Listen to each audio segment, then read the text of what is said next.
जाप के राष्ट्रीय अध्यक्ष पप्पू यादव जमुई जिले के सिमुलतला पहुंच पत्रकार गोकुल यादव के पीड़ित परिवार से मिले। जमुई झाझा से सुजीत कुमार संग वसीम अकरम की रिपोर्ट। जमुई शनिवार 20 अगस्त को जाप के राष्ट्रीय अध्यक्ष गरीबों और दलितों का मसीहा पप्पू यादव जमुई जिले के सिमुलतला पहुंचे।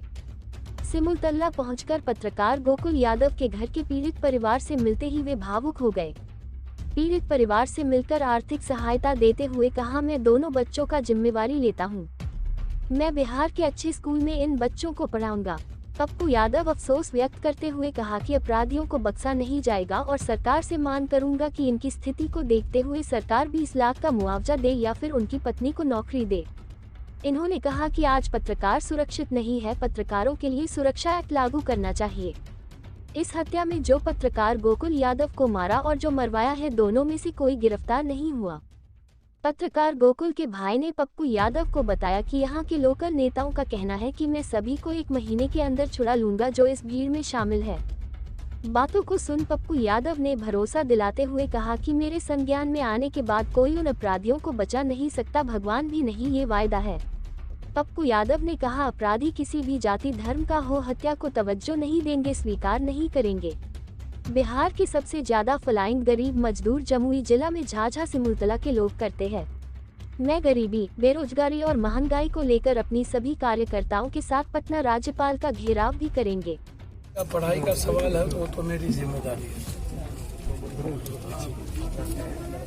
कि जहाँ पढ़ना चाहे, जिस जगह पढ़ना चाहे, इसके पूरे पढ़ाई की जिम्मेदारी है। अभी तत्काल इनके माँ के लिए हम उस बच्ची को 25,000 रुपये मदद करते हैं। स्थिति अच्छी नहीं है घर की, मैंने देखा सिलाई मशीन एक वैसे टूटी हुई रखी हुई है। मैं थोड़ा पीछे कीजिए सर। मुझे लगता है कि ऐसे समय में जब एक मुनार पत्रकार जो अपने कलम से इस बिहार का सबसे गरीब इलाका, सबसे बस इसका इस्तेमाल किया गया है, इस इलाके का मुट्ठी भर माफियाओं को यदि मैं छोड़ दूं, ताकतवर लोगों को, तो मुझे लगता है कि सबसे ज्यादा पलायन गरीब लोग मजदूर झाझा स्टेशन से करते हैं, सिमुलतला से करते हैं और इस इलाके की जिंदगी बनाने की जरूरत है। लेकिन लगातार जब मैं आता हूं, कोई ना कोई घटना में आता हूं। मुझे पहले आना चाहिए था, लेकिन परसों पंकज महतो की हत्या कर दी गई, ऑनर के लिए थी। एक प्रेम प्रसंग था जिसमें अकेलौता बेटा था, 4 बेटी के बाद उसके बच्चे हुए थे, तो उसको पंकज महतो को मार दिया गया। उसके पहले छपरा में 8 लोग मर गए थे शराब से, वहाँ हालात अच्छे नहीं थे। कल मुजफ्फरपुर में था। मैं देरी से आने में मैं माफी चाहता हूँ, लेकिन मेरी ध्यान यही थी। मैंने सीएम से भी बातचीत इस इशू पे किया था, सीएम हाउस से, एसपी से, डीआईजी से लगातार मेरी बातचीत होती रही। सवाल उठता है कि अपराधी और माफिया को संरक्षण करें।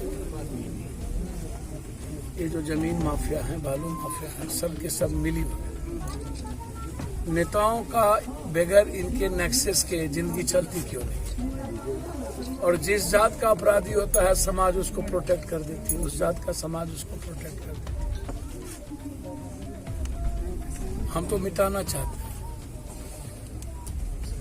अब ये लोग मैं तुम में लगे हुए हैं, गाली गलौज में, जंगल राज, गुंडा राज। मुझे समझ में नहीं आता। हम डेली लगातार 15 सालों से 16 सालों से लगातार हर दिन 20 मर्डर में मैं जाता हूँ। पटना बीजेपी के 6 एमएलए हैं।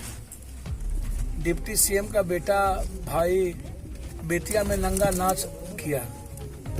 नारायण स्वामी मंत्री का बेटा गोली चलाया। स्पीकर कहता है